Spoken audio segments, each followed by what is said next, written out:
নমস্কার, আমি প্রসেনজিৎ। শুরু করছি উত্তরের সংবাদ। বিস্তারিত সংবাদে যাব, তবে তার আগে দেখে নেব আজকের বিশেষ সংবাদ।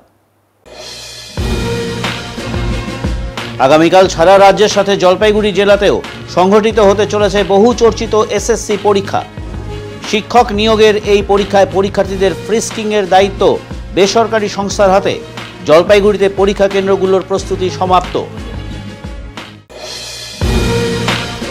সরকারি ছুটির দিনে অফিস খুলিয়ে 4 জন ছাত্রের ভর্তির জন্য প্রয়োজনীয় সার্টিফিকেট তাদের হাতে তুলে দেওয়ার ব্যবস্থা করলেন জলপাইগুড়ি সদর মহকুমা শাসক তমজিৎ চক্রবর্তী। ভর্তি সংক্রান্ত সমস্যার সমাধান করতে পেরে খুশি ছাত্ররা। সদর মহকুমা শাসকের মানবিক তৎপরতায় অভিভাবকেরা কৃতজ্ঞতা জ্ঞাপন করলেন।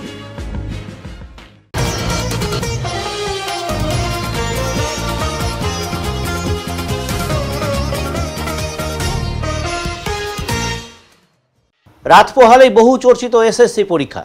ফ্রিস্কিংয়ের দায়িত্বে রয়েছে বেসরকারি সংস্থা। জলপাইগুড়িতে প্রস্তুতি পর্ব সমাপ্ত। রবিবার বেলা 12টা থেকে রাজ্যের অন্যান্য জেলার সঙ্গে জলপাইগুড়ি জেলার বিভিন্ন কেন্দ্রে শুরু হবে এসএসসি পরীক্ষা। জলপাইগুড়ি শহরের বুকেই রয়েছে বেশ কিছু সেন্টার, যার মধ্যে অন্যতম ফণীন্দ্রদেব বিদ্যালয়। এই কেন্দ্রে মোট পরীক্ষার্থীর সংখ্যা 500 বলে জানা গিয়েছে।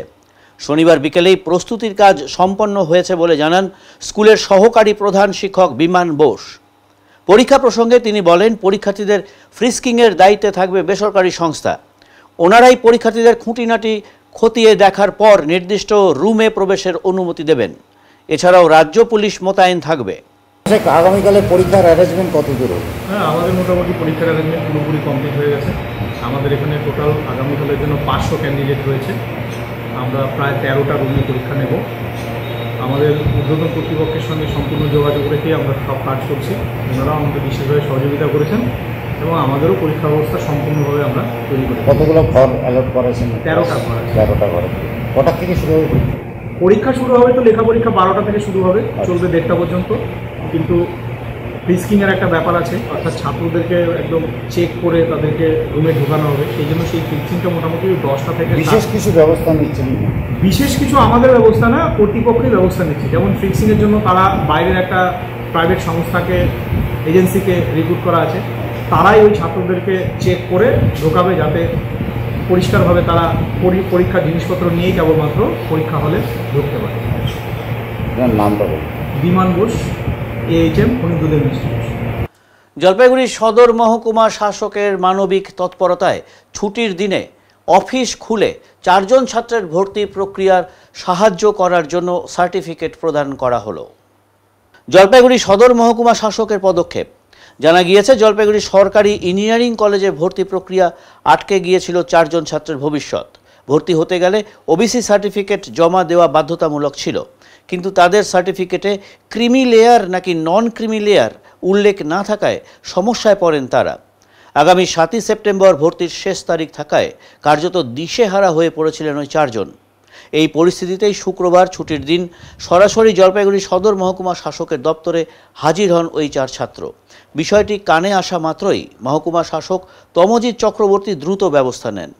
তিনি কর্মীদের ডেকে ছুটির দিনেও দপ্তর খোলান এবং প্রয়োজনীয় কাগজপত্র যাচাই করে সঙ্গে সঙ্গেই সার্টিফিকেট দেওয়ার ব্যবস্থা করেন।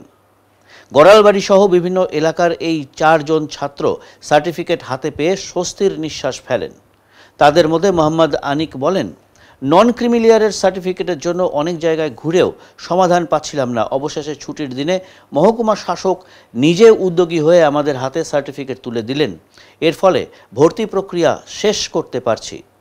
ছাত্রদের মুখে স্বস্তির হাসি আর অভিভাবকদের কৃতজ্ঞতা। সব মিলিয়ে মহকুমা শাসকের এই পদক্ষেপ মানবিকতা ও প্রশাসনিক তৎপরতার এক অনন্য দৃষ্টান্ত হয়ে রইল। এই সন্ধ্যের সময় এই সদর মহকুমা শাসকের দপ্তরে কেন, কী কারণে? স্যার, অ্যাকচুয়ালি আমার WBJEতে জলপাইগুড়ি গভর্নমেন্ট ইঞ্জিনিয়ারিং কলেজে ওবিসি কোটায় অ্যাডমিশন হয়ে গেছে। এবার আমি যখন অ্যাডমিশন করতে যাই তখন আমি দেখতে পারি যে আমার ওবিসিটা ওল্ড, ওই ওবিসিটা এনসিএল করতে হবে, তাতে আমার হচ্ছে না। আর লাস্ট ডেট আছে 7 তারিখ অবধি, মানে রবিবার অবধি। আর আজকে তো শিক্ষক দিবস, কালকে শনিবার, কালকেও বন্ধ, আর রবিবার তো জেনারেলি বন্ধই থাকে। তার জন্য তো মানে আমার পক্ষে আর ওবিসি এনসিএলটা করা সম্ভব না। আমি তো কালকে সারাদিন ঘুরছি, এখান থেকে ওখানে ঘুরছি, কিচ্ছু কাজ হয়নি। তো বাড়িতে আমিও আশ্বাসিক ছাড়িয়ে দিয়েছি যে মনে হবে না। তারপরে আমার মামারা আমাকে খুবভাবে সাহায্য করছে। তারপর এসডিও সাহেব সন্ধ্যার সময় আজকে ছুটির জন্য আসে আমার এই কাজটা করে দিল, তার জন্য আমি আজকে অ্যাডমিশন হতে পারছি, তার জন্য আমি অসংখ্য ধন্যবাদ এসডিও সাহেবকে। অবশেষে কি ওবিসি সার্টিফিকেট পেলে নাকি? এনসিএল পেয়ে গেছি। এখন কলেজে ভর্তি হতে পারবে? হতে পারবো। কতটা উপকৃত হলে এই পরিষেবাটা পেয়ে? বন্ধের দিন বহুত উপকৃত হলাম, কারণ আজকে যাতে না হতো তাহলে আমি একটা সিট বুকিং করার পরও আমার চলে যেত, এই এক্সপোজটা আমার সারা জীবন থেকে যেত। আর অ্যাকচুয়ালি আমি ইঞ্জিনিয়ারিংয়ের জন্য 1 বছর ড্রপও দিয়েছিলাম, আমি 2024 এইচএস পাস আউট, তো আমার 1 বছর এমনিতেও নষ্ট হয়ে যেত। আর সিটটা পাওয়ার পর যদি চলে যেতে কেমন লাগে আপনারাই জানেন। ভাগনা জেইতে র্যাঙ্ক করেছিল, তো 3 তারিখে গতকাল ওর যখন লিস্ট বেরিয়েছে তো ইঞ্জিনিয়ারিং কলেজে ওর ইলেকট্রিক্যাল ইঞ্জিনিয়ারিংয়ে হয়ে গিয়েছে। এবার ভর্তি হতে গিয়ে ওর সমস্যা হচ্ছে, ওর ওবিসিটা ছিল, ওটা এনসিএল করতে হয়, সেটা আমাদের জানা ছিল না। এবার লাস্ট মোমেন্টে কলেজ বলছে এনসিএল না হলেও ভর্তি হতে পারবে না। তো কালকে ছুটির আওয়ার পার হয়ে গিয়েছিল, আমরা রিকোয়েস্ট করেছিলাম আমাদের এসডিও স্যারকে, তিনি আজকে আমাদের অ্যাপয়েন্টমেন্ট বের করে 3টের সময় সব কাজ প্রসিডিওর করে উনি ছুটির দিনে এসে ওর ওই এনসিএলটাতে সই করে ওর ভর্তির পর সুগম করলো। এর জন্য আমরা জলপাইগুড়ি এসডিও স্যারকে আন্তরিকভাবে ধন্যবাদ, এবং এরকম এসডিওরা যদি থাকেন তাহলে বাচ্চাদের পড়াশোনার ক্ষেত্রে যে আরও আগ্রহ বাড়বে, এবং ভবিষ্যতে আমার ভাগনা যখন ইঞ্জিনিয়ার হবে সারা জীবন এনার এই কৃতজ্ঞতাও স্বীকার করবে। আমি একা কাজ করছি না, তো আপনারাও কাজ করছেন আর আমার অফিসের সবাই কাজ করছে। আসলে জলপাইগুড়ি গভর্নমেন্ট ইঞ্জিনিয়ারিং কলেজে ভর্তির ব্যাপার ছিল, মোহাম্মদ আরিফ আমাদের ভাই, ওনার ভর্তির জন্য ওবিসি এনসিএল দরকার ছিল, নন ক্রিমিলিয়ার, ওই জন্য উনি এসেছিলেন, একটা আজকে আমরা করে দিতে পারলাম। এর জন্য মানে আমাদের ভালো লাগছে যে ওনার ভর্তিটা সুগম হচ্ছে। আজকে তো সরকারি ছুটি, তারপরেও পরিষেবা, যেহেতু ওনাদের ভর্তির ব্যাপার আছে, ওনাদের মনে হয় 7 তারিখের মধ্যে দিতে হবে। 7 তারিখ মানে হচ্ছে পরশুদিন রবিবার পড়ছে, ওই জন্য আমরা করে দিচ্ছি। আজ থেকে জলপাইগুড়ি রবীন্দ্র ভবনে শুরু হলো খাদি মেলা। পশ্চিমবঙ্গের বিভিন্ন জেলার শিল্পীরা তাঁদের ঐতিহ্যবাহী পোশাক ও হস্তশিল্প নিয়ে হাজির হয়েছেন এই মেলায়। পুজোর আগে শিল্পীদের হাতে সরাসরি বিক্রির মাধ্যমে কিছুটা আর্থিক সহায়তা পৌঁছে দিতে এই উদ্যোগ নেওয়া হয়েছে বলে জানিয়েছেন খাদি উদ্যোক্তারা। জলপাইগুড়ি জেলার জেলা শাসক শমা পারভিন খাদি মেলার উদ্বোধন করেন। উদ্বোধনী অনুষ্ঠানে উপস্থিত ছিলেন জলপাইগুড়ি জেলা পরিষদের সভাধিপতি কৃষ্ণা রায় বর্মনও। তিনি বলেন, এই খাদি মেলা শুধু কেনা বেচার ক্ষেত্র নয়, পুজোর আগে শিল্পীদের আয়ের একটি বড় সুযোগও। এই মেলায় খাদির বিভিন্ন পোশাক, শাড়ি, কুর্তা থেকে শুরু করে নানা ধরনের হস্তশিল্প সামগ্রী পাওয়া যাবে। প্রতিদিন সকাল থেকে রাত পর্যন্ত মেলা জনসাধারণের জন্য উন্মুক্ত থাকবে।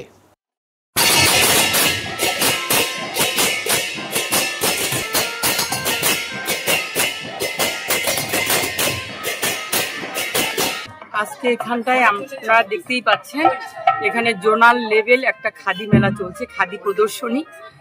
এখানে আলিপুর, কুচবিহার, জলপাইগুড়ি, কালিম্পং এবং দার্জিলিং এই 5টা ডিস্ট্রিক্ট মিলে একটা খাদি প্রদর্শনী সভা এখানটায় চলছে রবীন্দ্র ভবনে। তো এখানটায় খাদির যাবতীয় জিনিস সব আমরা প্রচার করছি, যে খাদির জিনিস বেশি বেশি করে মানুষ যাতে ব্যবহার করে। খাদি আরাম প্রিয় জিনিস, এটা আমাদের স্বদেশী জিনিস একসময় ছিল, সেটার প্রচার হোক, সেটা মানুষ বেশি বেশি করে ব্যবহার করে। কেন এই মেলার উদ্যোগ পুজোর আগে? পুজোর আগে এটা মেলার উদ্যোগ হচ্ছে, পুজোর আগে খাদির পোশাক, পুজোর আগে এই শিল্পীদের হাতে টাকা, একদম হ্যাঁ, শিল্পীদের হাতে যাতে তাদের টাকা পয়সা আছে, হ্যাঁ, একটা পুজোর আগে একটা তাদের উপার্জনের একটা জায়গা, হ্যাঁ, তারা এত সারা বছর একটা মেলার অপেক্ষায় থাকে, এবং সেই মেলার সুযোগ করে দেওয়া এই খাদি প্রদর্শনী। আসন্ন মুখ্যমন্ত্রীর প্রশাসনিক সভাকে কেন্দ্র করে পুলিশি অভিযানে নিশ্ছিদ্র নিরাপত্তা জলপাইগুড়িতে। আগামী বুধবার রাজ্যের মুখ্যমন্ত্রী মমতা বন্দ্যোপাধ্যায় জলপাইগুড়ি আসছেন প্রশাসনিক সভায় অংশ নিতে।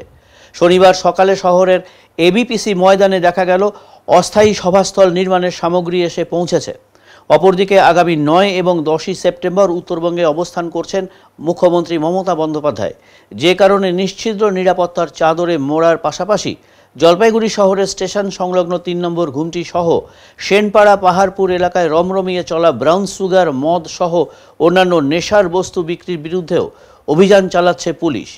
শুক্রবার গভীর রাত পর্যন্ত 3 নম্বর রেলগুমটি সহ বিভিন্ন এলাকায় অভিযান চালায় কোতোয়ালি থানার পুলিশ। একদিকে মুখ্যমন্ত্রীর আসন্ন জেলা সফর এবং শারদীয় দুর্গোৎসবের দিনগুলোতে যে কোনো ধরনের অশান্তি এড়াতে এমন অভিযান জারি থাকবে বলে জেলা পুলিশ সূত্রে খবর পাওয়া গেছে। বাড়িতে মেয়েরা আমাদের বাচ্চা কাচ্চা আছে, আমাদের বলার মতো কোনো ভাষা নাই। আজ তো পুলিশ প্রশাসন অভিযান চালাচ্ছে, এটা আগের থেকে করার দরকার ছিল ভাই, এটা আমি বলবো। এটা আপনারা এখন থেকেই করতে, এটা আগের থেকে করার দরকার ছিল। রেল লাইনের পরে প্রতিদিন এখানে আড্ডা, এখানে নেশা ভাঙ সব এখানে। এইখানটা আমরা অবজেকশন কোথা থেকে জানাবো? অনেকে গাঁজা খাচ্ছে। আমাদের পাড়ার প্রত্যেকটা লোক কিন্তু দেখে, কেউ কোনো অবজেকশন করে না। আমি যদি একা করতে যাই আমার তো এখানে কোনো কিছু হবে না। না, নাম কি জায়গাটা? এটা আদরপাড়া।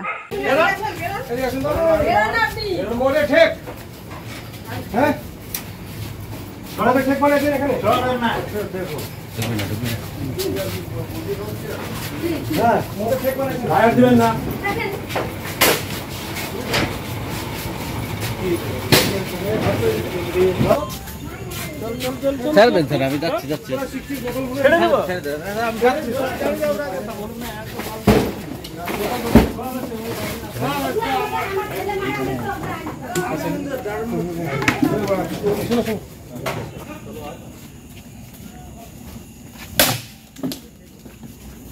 কি গন্ধ রে? এই এই তো না, এই তো ফেলে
প্রশাসনের আর এক চিত্র।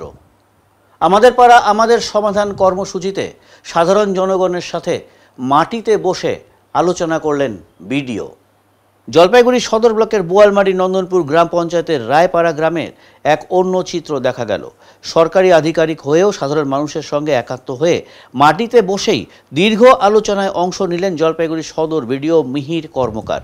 উদ্দেশ্য একটাই, আমাদের পাড়া আমাদের সমাধান কর্মসূচিকে সফল করে তোলা। গতকাল রায়পাড়া, বাহিরচর, কানাপাড়া বুথের স্থানীয় বাসিন্দাদের নিয়ে আয়োজন করা হয় বিশেষ আলোচনা সভার, যেখানে মহিলা থেকে প্রবীণরা সকলেই যোগ দেন। আলোচনা চলাকালীন বিডিও মিহির কর্মকার জানান, দুয়ারে সরকার কর্মসূচির পাশাপাশি মানুষের কাছে পৌঁছে দেওয়া হবে আমাদের পাড়া আমাদের সমাধান কর্মসূচির সুফল। এই কর্মসূচিতে শুধু সরকারি পরিষেবা নয়, থাকবে বিনোদনমূলক আয়োজনও। পাশাপাশি আয়োজিত হবে স্বাস্থ্য পরীক্ষা শিবির, চক্ষু পরীক্ষা শিবির, বার্ধক্য ভাতা ও স্বাস্থ্যসাথী প্রকল্পের সুবিধা দেওয়া, এছাড়াও কন্যাশ্রী সহ বেশ কিছু উন্নয়নমূলক প্রকল্পের পরিষেবা প্রদান করা হবে বলে জানান তিনি। স্থানীয় বাসিন্দাদের উৎসাহিত করে বিডিও বলেন, সরকারি পরিষেবা তখনই সফল হবে যখন মানুষ সক্রিয়ভাবে অংশগ্রহণ করবেন। তাই আপনারা সকলে পরিবার পরিজন নিয়ে এই কর্মসূচিতে যোগ দিন। গ্রামের সাধারণ মানুষও এদিন আধিকারিককে পাশে পেয়ে খোলাখুলি নিজেদের সমস্যার কথা তুলে ধরেন। এখানে তো এটা রায়পাড়া, তো রায়পাড়াতে আমরা এসেছি এখানকার মানুষ, জনগণ এবং আমাদের মা দিদিদের সঙ্গে কথা বলতে। ওনাদের যে আমাদের পাড়া আমাদের সমাধান ক্যাম্পেইন আছে, ওনাদেরকে প্রথমে জানাতে এসেছি ব্যাপারটা কি, এবং বলতে পারেন এটা একটা ইনভাইটেশন, নিমন্ত্রণ আর কি। ওনাদেরকে সভায় যে যাওয়ার জন্য এটা আমরা ওনাদের সজাগ করার জন্য, যাতে সবাই পার্টিসিপেট করে এই একটা কমিউনিটি বেনিফিট যেটা দেওয়া হচ্ছে এই আমাদের পাড়া আমাদের সমাধানের মাধ্যমে ওনাদের সঙ্গে কথা বলে সেটা ঠিক করলাম। এখানে কি স্যার ক্যাম্প হচ্ছে? স্যার এটা ক্যাম্প হবে এখানে। কয়দিন হবে স্যার? এটা একটু পরে ফোন করছিলাম। বলছিলাম দিন নির্ধারিত হয়েছে? হ্যাঁ, দিন নির্ধারিত হয়েছে, আমরা ফাইনালি পরে জানাচ্ছি। স্যার কী পরিষেবা থাকবে এখানে?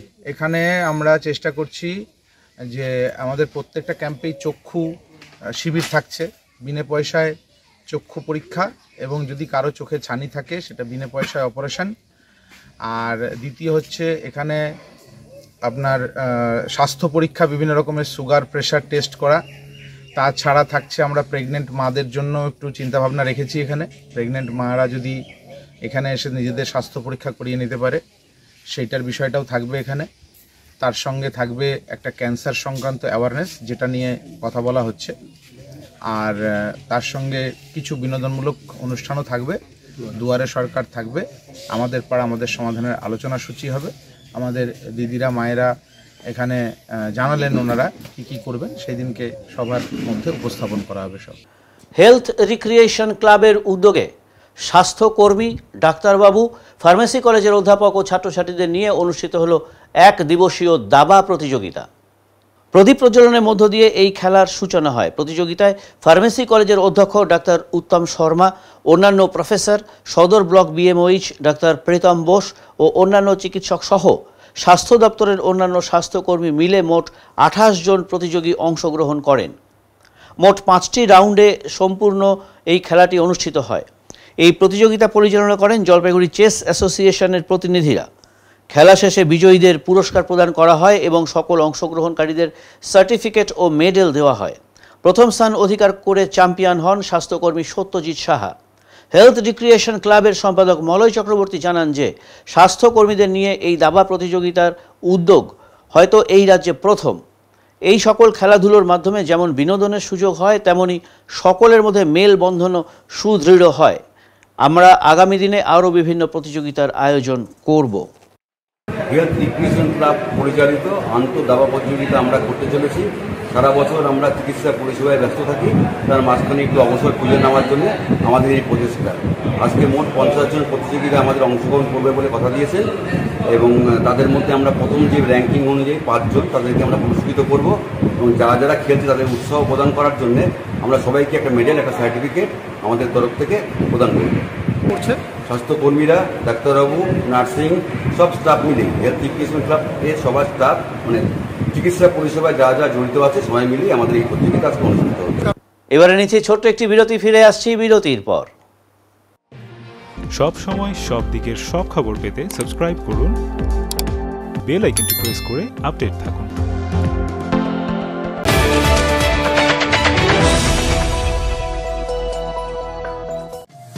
শহরের থানা মোড়ে দীর্ঘ 15 বছর ধরে নয়ন অপটিক্যাল জলপাইগুড়িবাসীকে দুজন বিশিষ্ট চিকিৎসকদের দ্বারা চোখের চিকিৎসা পরিষেবা দিয়ে চলেছে প্রতিনিয়ত। এখানে উন্নত মানের কম্পিউটার দ্বারা চক্ষু পরীক্ষা করে চোখের বিভিন্ন সমস্যা নির্ণয়, চোখের পাওয়ার মাপা, চোখের প্রেসার মাপা হয়। এছাড়াও এখানে রয়েছে ন্যায্য মূল্যে নিত্য নতুন ডিজাইনের চশমার ফ্রেম, গ্লাস এবং সানগ্লাস। তাই বাচ্চা থেকে বয়স্করা চোখের যে কোনো সমস্যা অথবা চশমার প্রয়োজন আজই চলে আসুন নয়ন অপটিক্যাল থানা মোড় জলপাইগুড়ি। Phone number 9932208885।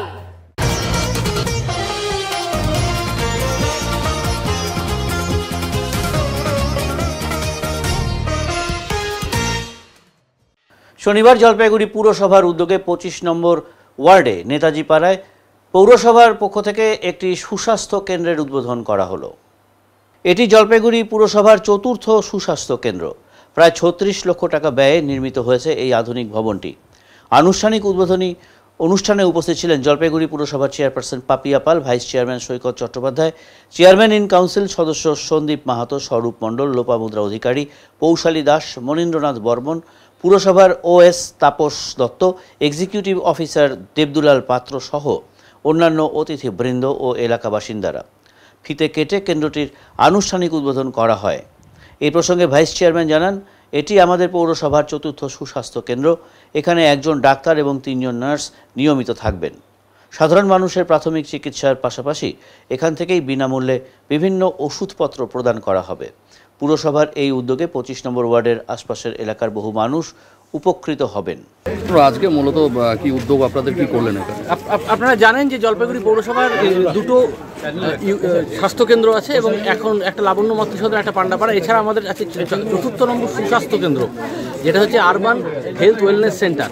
সেটা শুভ উদ্বোধন হলো। এটা আমরা 36 লক্ষ টাকা ব্যয় করে করেছি এবং এখানে ডাক্তারবাবু বসবেন, একজন MBBS ডাক্তার, সঙ্গে মেডিকেল টিম থাকবে এবং সোম বুধ বৃহস্পতি শনি এই কদিন সকালবেলা এখানে দেখবে এবং ফ্রিতে ওষুধ দেওয়া হবে। প্রেশার সুগার থেকে শুরু করে সমস্ত কিছু এখানে মাপা হবে। জ্বর ডায়রিয়া যে কোনো ক্রনিক রোগ এমনকি হঠাৎ করে যদি কোনো অসুস্থ হয়ে পড়েন এখানে চলে আসতে পারবেন দিনের বেলা, এবং তারপরে যদি প্রয়োজন হয় রেফার করা হবে জলপাইগুড়ি মেডিকেল কলেজ।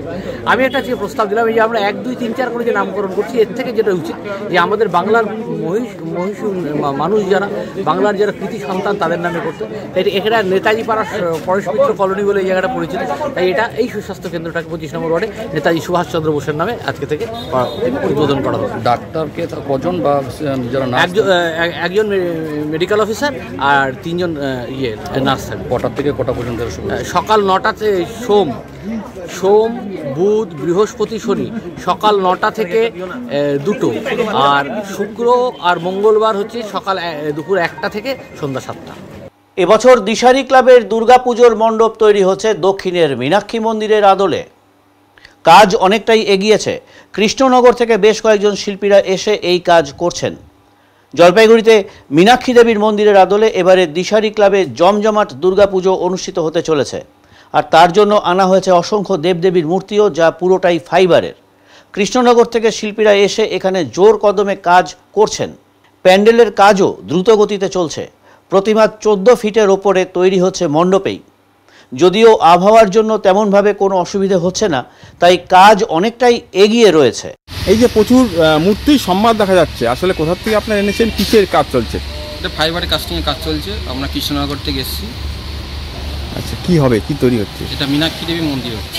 কিভাবে সেটা সাজিয়ে তোলা হবে, আর এগুলো মূর্তি কিসের? দেবতা দিয়ে টোটালটা সাজিয়ে তোলা হবে। আচ্ছা, কাজ কত দূর? কাজ প্রায় শেষের দিকে। জলপাইগুড়িতে এসে কেমন লাগলো? ভালো লাগলো। আর কি কি কাজ করলেন, কিভাবে এটা করলেন আপনারা? আমরা তো এখন রঙের কাজ করছি, রং টং দিয়ে পুরো পরিষ্কার পরিচ্ছন্ন করে সাজিয়ে তোলা হচ্ছে। আপনারা কি বিশেষ আকর্ষণ রয়েছে দিশারি ক্লাবে? দিশারি ক্লাবে এবার মণ্ডপ সজ্জা থাকছে আমাদের মাদুরাইয়ের মীনাক্ষী মন্দির। আচ্ছা, কীভাবে সেটা তৈরি হচ্ছে? এটা সম্পূর্ণ ফাইবার দিয়ে তৈরি হচ্ছে এবং বিভিন্ন দেবদেবীর মূর্তি আছে, অসংখ্য দেবদেবীর মূর্তি, সেটা সামনে বাইরে এবং ভেতরে যে আছে কাজ আছে সব কিছুতেই ফাইবারের মূর্তি দিয়ে তৈরি করা হচ্ছে। আর কারিগররা কোথা থেকে এসেছে? কারিগররা আসছে পান্ডুয়া এবং নবদ্বীপ থেকে, আর ডেকোরেটর হচ্ছে মালদা। কাজ কত দূরে গেল? কাজ তো আগাচ্ছে, কিছু ওয়েদারের জন্য একটু অসুবিধা হচ্ছে, তবু চলছে, পুরোদমে কাজ চলছে। এবার তো সেভাবে তো ওয়েদার কোনো খারাপ হয়নি, সেইভাবে যেটা বিগত বছরে দেখা যায় বারবার বৃষ্টি হয়, পড়েই যাচ্ছে। আগে হয়নি, কিন্তু শোনা যাচ্ছে বা আবহাওয়া রিপোর্ট যা বলছে তাতে আগামীতে বৃষ্টি হওয়ার খুব সুযোগ আছে। সেই কারণের জন্যই যত তাড়াতাড়ি কমপ্লিট করা যায় চেষ্টা করা হচ্ছে। ডুয়ার্সের বিভিন্ন নদীতে বিষ মিশিয়ে চলছে মাছ শিকার। ক্ষতিগ্রস্ত হচ্ছে পরিবেশ এবং জনস্বাস্থ্য। বর্ষার সময় ডুয়ার্সের বিভিন্ন নদী ও ঝোড়াগুলোতে জল পরিপূর্ণ থাকে। এই সময় মাছ ধরা কঠিন হওয়ায় কিছু অসাধু চক্র অবৈধভাবে নদীতে বিষ মিশিয়ে মাছ শিকার করে। সম্প্রতি মাল ব্লকের দক্ষিণ ওদলাবাড়ির শান্তি কলোনির পাশ দিয়ে বয়ে চলা পোয়াতি ঝোড়ায় দেখা গেল এমনই এক ভয়াবহ দৃশ্য। স্থানীয়রা জানান, ভোরবেলা থেকেই নদীতে প্রচুর মাছ মরে ভেসে উঠছে। সেই মাছ স্থানীয় কিছু ব্যক্তি সংগ্রহ করে দ্রুত বাজারে বিক্রি করে দিচ্ছে বলেও অভিযোগ। নদীতে বিষ প্রয়োগ করে মাছ ধরার এই অনৈতিক কর্মকাণ্ডে ক্ষতিগ্রস্ত হচ্ছে পরিবেশ, জলজ প্রাণী ও মানুষের স্বাস্থ্য। স্থানীয় বাসিন্দা হাসিবুল ইসলাম ও আইনুল হক বলেন, প্রতি বছর বর্ষাকালে কিছু অসাধু মানুষ নদীতে বিষ মিশিয়ে মাছ ধরে। এতে শুধু মাছ নয়, পোকামাকড়ও মারা যাচ্ছে। এই নদীর জল গবাদি পশুও পান করে এবং শিশুরা নদীতে স্নান করে থাকে। ফলে তারা পেটের সমস্যায় ভুগছে। বিষাক্ত মাছ বাজারে বিক্রি হওয়ায় সাধারণ মানুষের শরীরেরও ক্ষতি হচ্ছে। গ্রামের যুবক রফিকুল ইসলাম জানান, এই ঝোড়ায় সারা বছর জল থাকে, তাই অনেক পরিবার বৈধভাবে মাছ ধরে সংসার চালায়। কিন্তু রাতের অন্ধকারে কিছু লোক নদীতে বিষ মিশিয়ে সেই মাছ সকালে তুলে বাজারে বিক্রি করছে। এটা সম্পূর্ণ বেআইনি। আমরা চাই প্রশাসন দ্রুত ব্যবস্থা নিক। ওদলাবাড়ি গ্রাম পঞ্চায়েতের উপপ্রধান তাজরুল হক বলেন, এই ঘটনার বিষয়ে শুনেছি, এটি সম্পূর্ণ বেআইনি কাজ, প্রশাসনকে জানানো হবে।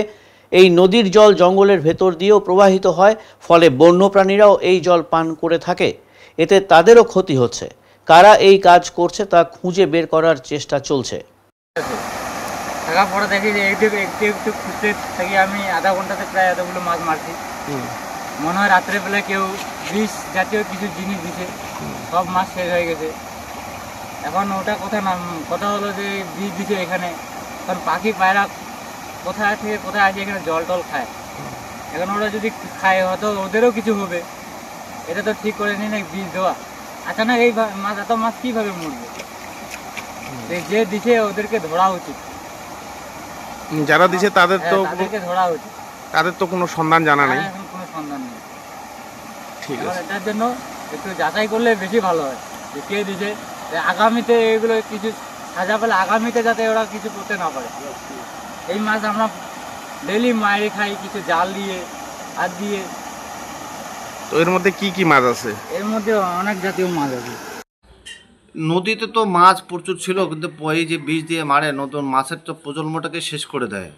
যেরকম হচ্ছে প্রত্যেক দিন এখানে আমাদের বস্তি থেকে দেখা যায় যে 8-10 জন রাত্রেবেলায় সেই চোবা বলে একটা চোবা বা জাল লাইট দিয়ে বিভিন্ন প্রকারের মাছ মারে এরা, হ্যাঁ, খাওয়াটা হয়ে যায়। কিন্তু এই বীজ দিয়ে সম্পূর্ণ মাছটাকে শেষ করে দেয়। শুধু মাছ না, সাথে সাথে আমরা যারা আশেপাশে বসবাস করি, বাড়িঘর যারা আছে, বাচ্চা কাচ্চা আছে, গরু ছাগল আছে, এই যে যখন দুপুরে এই প্রচণ্ড গরমে যখন জল পান করে বা বাচ্চারা কখন জল মুখে দেয়, কখন কি বিপদ ঘটবে বলা মুশকিল। রাতের অন্ধকারে কারা এইসব কাজ করে, এটা একটু প্রশাসনকে দেখা দরকার। আমরা প্রশাসনের হস্তক্ষেপ চাচ্ছি এই বিষয়ে, কারণ প্রতি বছর এই টাইমটায় এই মাছটাকে ধ্বংস করে দেয়। আর আমাদের এই নদীতে তো প্রচুর মাছ হয়। এই মাছ কি আবার বাজারে বিক্রি হচ্ছে? বাজারে বিক্রি হচ্ছে, সকালবেলা শুনছি বাজারে নিয়ে গেছে 19-20 কিলো মাছ। যারা বীজ দেয় তারা তো রাত্রেবেলা থেকে কুড়ানো শুরু করে, ওরাই নিয়ে যায় আবার বাজারে বিক্রি করে। কোন নদী এবং কোথায় এটা? এটা আমাদের মোটামুটি পোয়াতি ঝড়া বলে, যেখানে বাজারে হসপিটাল পাড়া থেকে নিয়ে একদম ফরেস্ট অব্দি যে নদীর সাথে মিশে গেছে এই নদীটা। এখানে অ্যাকচুয়ালি গরিব শ্রেণীর মানুষ সারাদিন মাছ ধরে, যারা মাছ মেরে বিক্রি করে খায়, অনেকে রুজি রোজগার এই নদী থেকেই চলে। তো প্রতি বছর বর্ষাকালে প্রচুর মাছ হয় নদীতে। তো রাত্রেবেলা আবার অনেকে লাইট দিয়ে মাঝে সাঝে অ্যানবিটার দিয়েও ধরে।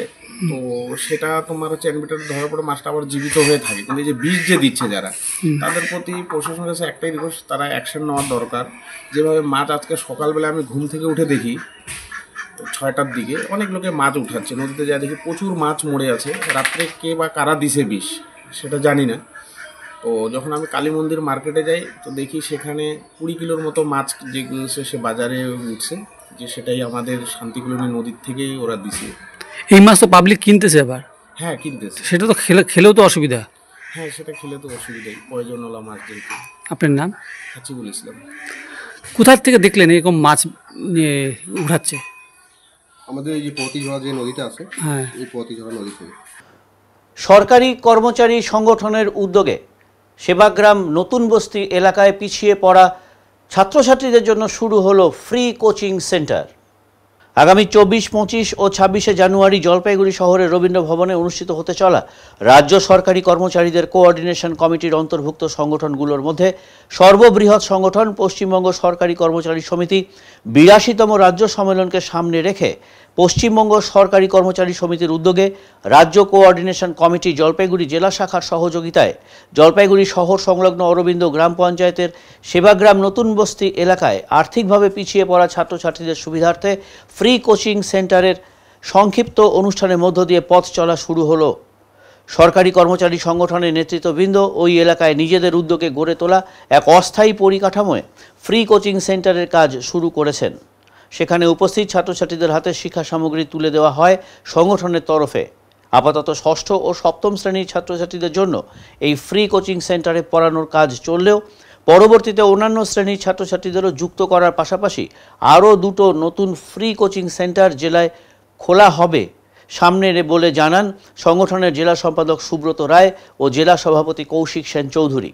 অনুষ্ঠানে ছাত্রছাত্রীদের মধ্যে শিক্ষা সামগ্রী তুলে দিয়ে কোচিং সেন্টারে এসে আরও ভালো করে পড়াশুনো চালিয়ে যাওয়ার আবেদন জানিয়ে বক্তব্য রাখেন সম্মেলন উপলক্ষে গঠিত অভ্যর্থনা কমিটির সভাপতি ডাক্তার প্রদীপ ভৌমিক, সংগঠনের কেন্দ্রীয় কমিটির সম্পাদক অরুণ চন্দ, রাজ্য কোঅর্ডিনেশন কমিটির জলপাইগুড়ি জেলা শাখার সম্পাদক মনোজিৎ দাস, 12ই জুলাই কমিটির অন্যতম আহ্বায়ক বাণীব্রত সাহা, সংগঠনের প্রাক্তন নেতৃত্ব অপূর্ব সাহা, WBMO রাজ্য কোঅর্ডিনেশন কমিটির জেলা ও রাজ্য স্তরের নেতৃত্ববৃন্দের তরফে জানানো হয় সংগঠনের সদস্যরাই এই ফ্রি কোচিং সেন্টারে ছাত্রছাত্রীদের পড়ানোর দায়িত্ব গ্রহণ করবেন।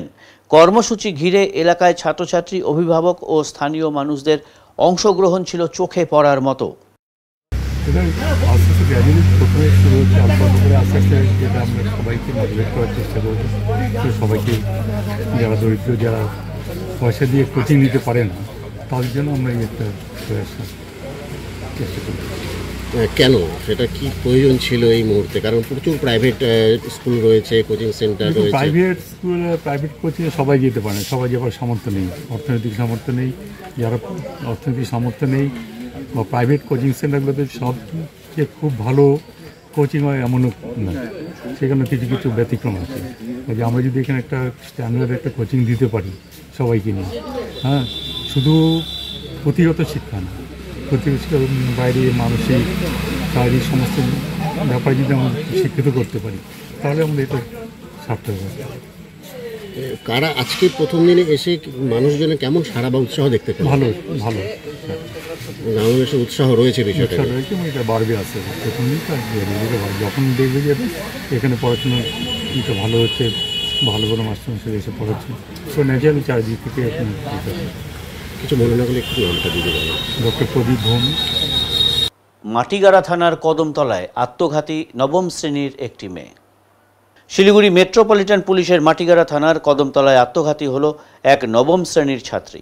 মৃত ছাত্রীর নাম সরল্লা ঠাকচম, বয়স 15 বছর। কদমতলা বিএসএফ স্কুলে নবম শ্রেণীর ছাত্রী সে।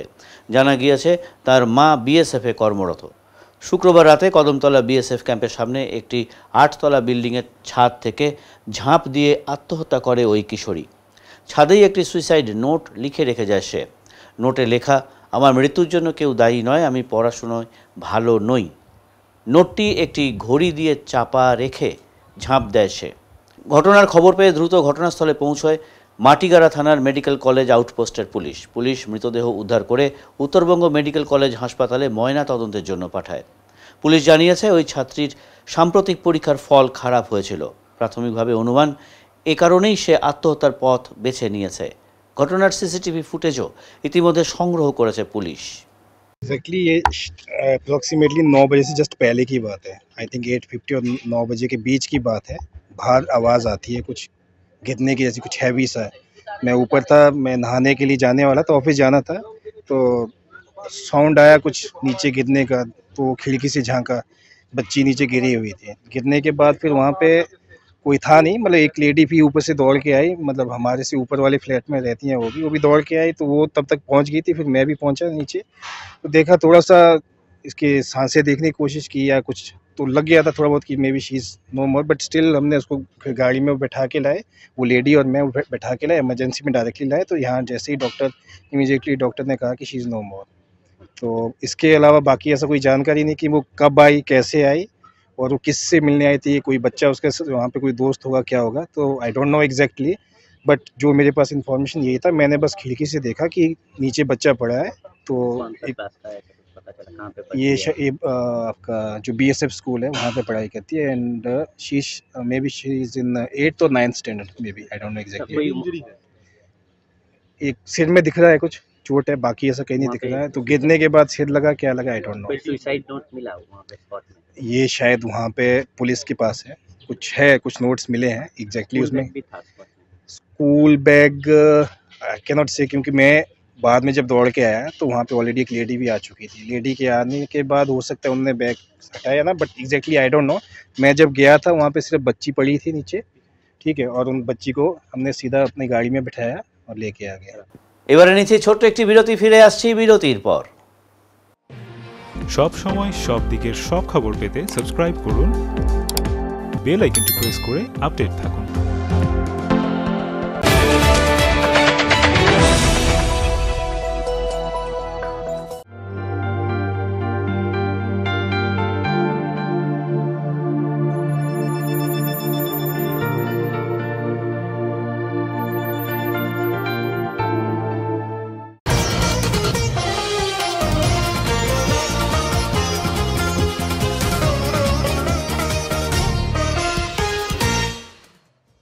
পাচারের আগেই মহিষ সহ পুলিশের হাতে ধরা পড়ল দুই পাচারকারী।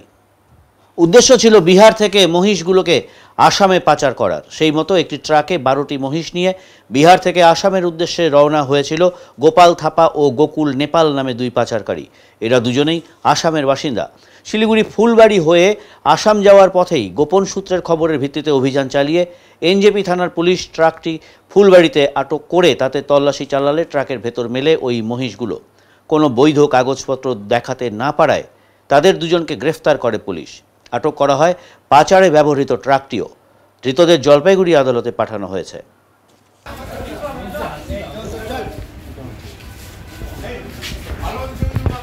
এগুলা কি?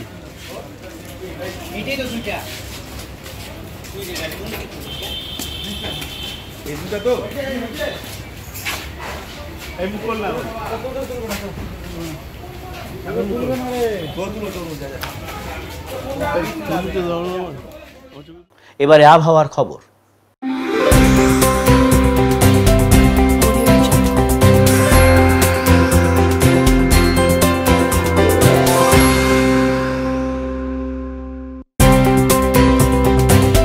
কেন্দ্রীয় আবহাওয়া দপ্তরের জলপাইগুড়ি কেন্দ্র থেকে পাওয়া তথ্য অনুযায়ী শনিবার দিনের সর্বোচ্চ তাপমাত্রা ছিল 34.8 ডিগ্রি সেলসিয়াস ও সর্বনিম্ন তাপমাত্রা ছিল 26.6 ডিগ্রি সেলসিয়াস। গত 24 ঘন্টায় বৃষ্টিপাতের পরিমাণ ছিল 6.8 মিলিমিটার।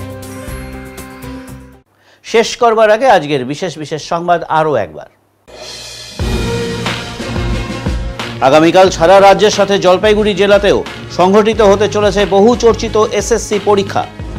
শিক্ষক নিয়োগের এই পরীক্ষায় পরীক্ষার্থীদের ফ্রিস্কিংয়ের দায়িত্ব বেসরকারি সংস্থার হাতে। জলপাইগুড়িতে পরীক্ষা কেন্দ্রগুলোর প্রস্তুতি সমাপ্ত। সরকারি ছুটির দিনে অফিস খুলিয়ে 4 জন ছাত্রের ভর্তির জন্য প্রয়োজনীয় সার্টিফিকেট তাদের হাতে তুলে দেওয়ার ব্যবস্থা করলেন জলপাইগুড়ি সদর মহকুমা শাসক তমজিৎ চক্রবর্তী। ভর্তি সংক্রান্ত সমস্যার সমাধান করতে পেরে খুশি ছাত্ররা। সদর মহকুমা শাসকের মানবিক তৎপরতায় অভিভাবকেরা কৃতজ্ঞতা জ্ঞাপন করলেন। উত্তরের মন পরিবেশিত উত্তরের সংবাদ এখনকার মতন এই পর্যন্তই।